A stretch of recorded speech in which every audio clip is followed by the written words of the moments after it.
Well, good morning to all of you. Welcome to the free lecture series in the electrical machines. Here now we are going to start the lecture number 1.3, that is called transformer at no load. And in the last lecture, we have learned about the basic operation of transformer, how the transformer behaves and how it will transfer the energy from one place to the another place without any electrical connection. And we have also learned about the transformer at no load condition where the no load is connected, and we have seen that the current which is drawn from the supply by the transformer, it is very nearly about 2 to 3% of the full load current, which is very small. So we can conclude that at no load condition transformer current is very small, which is about the 2 to 3% of the full load current. Now in this lecture we are going to discuss the transformer at load, where we have to learn about how the transformer behaves when the load is going to be connected, and by increasing the load what will be the behavior of the transformer, that we are going to discuss in this lecture. So I think you may enjoy this. So let's start. So this is the construction of the transformer core, where we are having this one winding in the primary side and another winding in the secondary side. We are giving a supply to this primary winding, which is having a voltage of V1. We are assuming a voltage V1, and current is flowing going to be I1. Since this current is alternating in nature, so it will generate alternating flux in the core or in the winding, and due to change in the flux there will be induced EMF in this primary winding as per the electromagnetic law of induction. So there is a induced EMF in the winding which is called assuming a E1, and as per direction of the current which is flowing in the transformer like this fashion, by using the curl rule we can find out the direction of the flux which is going to be moving like this. It is like this fashion. This is the direction of the flux which is moving like this. This flux is called the main flux or the mutual flux, which is responsible for the generation of the induced EMF in the primary winding and in the secondary winding. So we can say that this flux which is generated from this primary winding is going towards the secondary coil, and since the flux is alternating in nature, it will another generate the induced EMF which is called E2, and we are assuming a number of turns in the in this coil is N1 and in this coil is N2. So this is the concept that we have already understand in the previous lectures, but now we have to increase the load or we have to connect the load. So here I am connecting the load. Let us suppose this is the ceiling fan that I am connected, and in order to drive the ceiling fan we have to maintain a current. So we can say that by connecting the load, in order to satisfy the load, the current is flowing, and this current that is called I2 is coming from the supply V1 with respect to E2. So E2 is responsible for generation of the current in the load. So when the load is connected, we can say that the load is connected, then I2 is comes into picture. This is the point when the load is connected, then I2 is comes into the picture. But here the direction of current I2, here I am assuming this direction, so basically it depends upon the Lange law. We know that the induced EMF generates the current, induced current, and whenever the induced EMF generates the induced current, then there will be a Lange law is to satisfy. I think induced EMF generates the current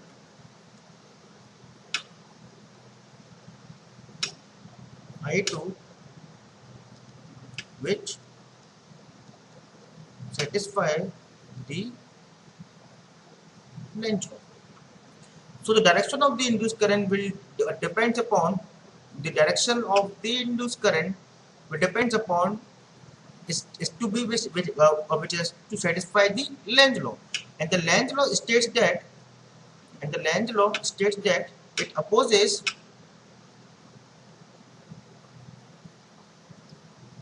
the cause of its production. That means the induced EMF generates the induced current, and this induced current will have to follow the Lenz law, and the Lange law states that it opposes the cause of its production. Here the induced current is generated because of this induced EMF, or we can say that this induced EMF is generated because of this mutual flux. So the direction of the current, it should be like that. It will generate another flux and it will oppose this mutual flux.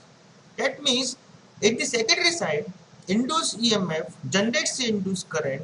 Induced current follows the Lange law. Lange law states that it has to oppose this main flux, because this main flux or the mutual flux is responsible for the generation of the induced EMF, and this induced EMF is responsible for the generation of the induced current, and this induced current will have to follow the Lange law. So in order to satisfy the Lange law, this induced current will have to generate a flux which will oppose this mutual flux like this.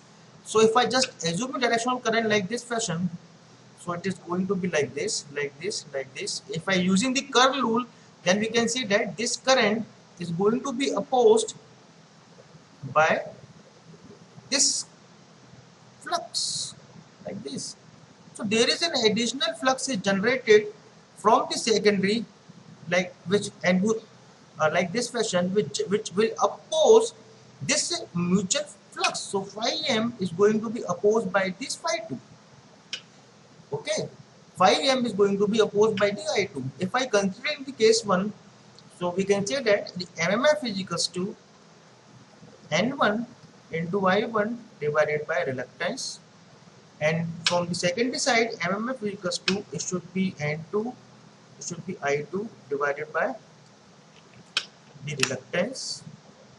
Here MMF is called the phi 1 or phi m, it is called phi 2.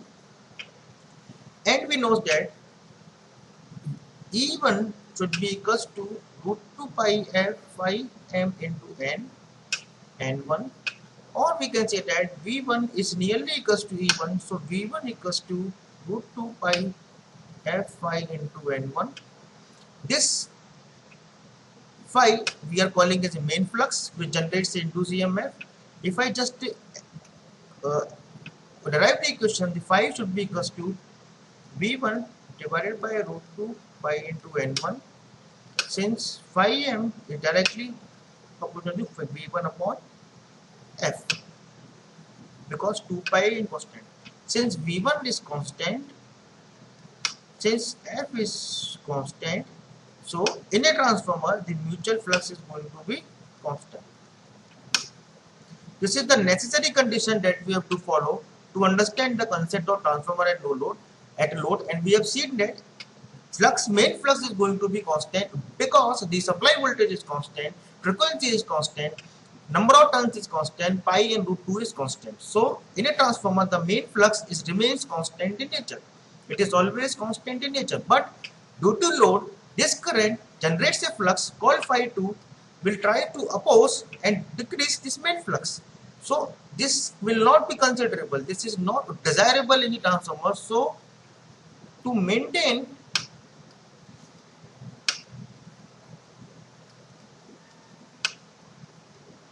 main flux constant and additional current is taken from supply which eliminate the effect, or we can say that MMF of phi 2. So since this condition exists, then this current, the current I1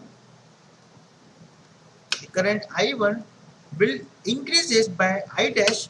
It will generate additional flux phi 1 dash, and this phi 1 dash removes the phi 2 dash.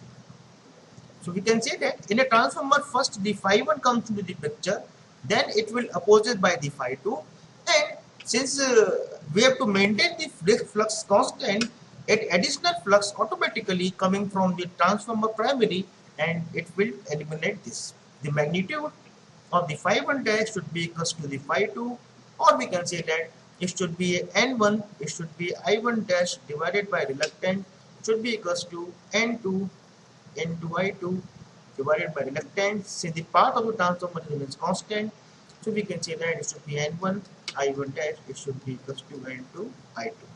Or we can say that the I1 dash should be equals to N2 by N1 into I2, it should be term K times of I2. So the I1 dash is the current which is the additional current.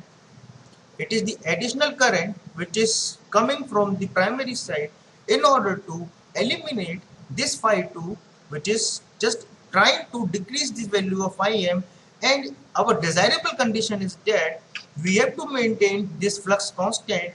Otherwise, if the flux is not constant, the magnitude of the induced EMF is going to be changes, which is not desirable. Our necessary condition is that we have to maintain this flux constant. So in order to maintain this phi m constant, we have to draw an extra current I1 dash, which will generate an extra induced EMF, or we can say that it will give some phi 1 dash, which will decrease the phi 2, and when it is cancelled out, then this is going to be exist. So I think you will understand the concept of transformer at no load. We are just obtaining the extra current I1 dash, which is responsible for to eliminate the effect of Lange law, or we can say the phi 2 dash or the phi 2. So the chain flow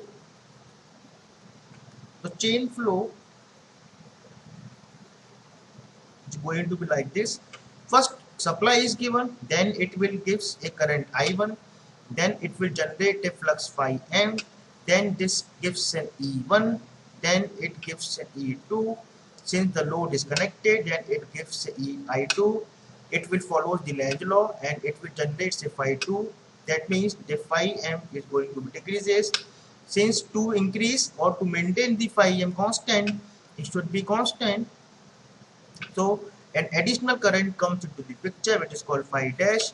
If we generate say phi 1 dash, and phi 1 dash is going to be equals to decrease the phi 2 dash, and the flux is going to be phi m, which is nearly constant. So this is the chain flow for the generation of the components or the quantities in the transformer at load. Okay, I think you will understand the concept, and at last I want to add something. Since when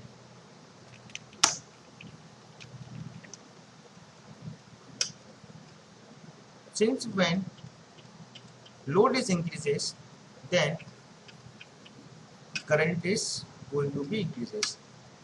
Here I am understanding that when I increase the load, then what will affect on the current. Here we have seen that the transformer is going to be like this. It is the primary side,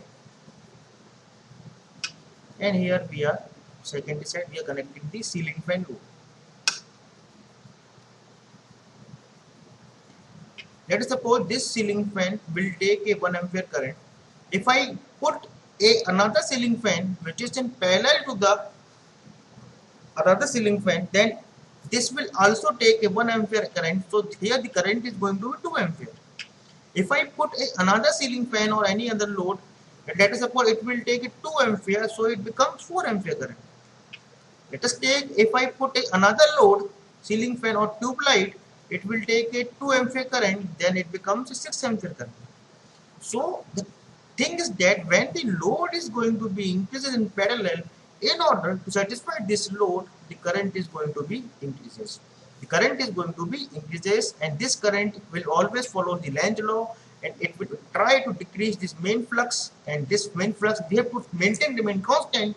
So additional current, it is called I1 dash, is come to the picture, which generates a flux phi 1 dash, and as a result the flux remains constant. If this remains constant, then induced EMF E1 and E2 remains constant. So this is the concept of the transformer at load. I think you will enjoy this session. So my dear the students, we have learned that in a transformer, when the load comes to the picture, then it will generate a current I2. I2 will follow the Lange law because it will generate from the induced EMF, and the Lange law says that it always opposes the cause. Here the cause is the generation of the induced EMF, which is responsible from the flux. So the induced EMF I2 E2 generates the current I2. I2 will try to oppose the main flux phi m, and we have to maintain this flux constant. So additional current from the primary side I1 dash is come to the picture. It will generate an additional flux phi 1 dash, which is equal to the phi 2, and at a time when phi 1 dash is equals to I2, then it both becomes eliminated. The remaining flux within the transformer port is only phi m, and phi m remains constant, then induced EMF even it remains constant. So this is the concept of the transformer at load, and the load is increases, then the current is going to be increases. So this concept is keep in mind, and that we are using in the next lecture. So thank you. I think you will enjoy this session. In the next lecture, we will discuss about the equivalent circuit of the transformer. Thank you.